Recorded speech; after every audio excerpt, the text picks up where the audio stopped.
Hello mga Marcies! Kaming mga nanay at ilaw ng tahanan ay simple na lang ang nagpapakilig sa amin.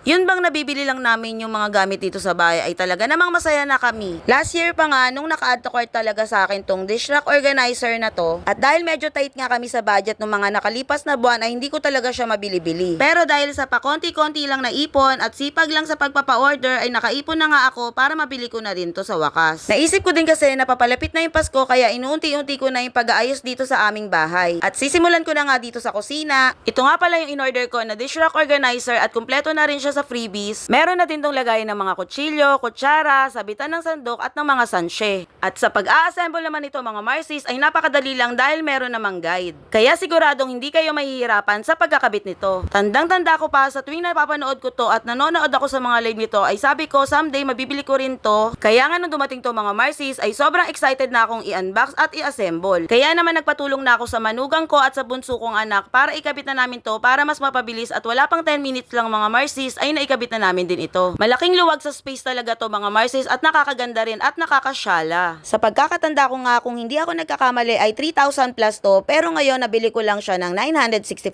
mga Marcies. Woo! At bukod pa doon ay free shipping na rin to. Sana all. O di ba po mga Marcies ko, ang laki na na-discount ko. Gaya nga sa kasabihan, patience is a virtue. Buti na lang din talaga at hindi ko rin minadali yung pagbili nito. At least nakamura pa ako.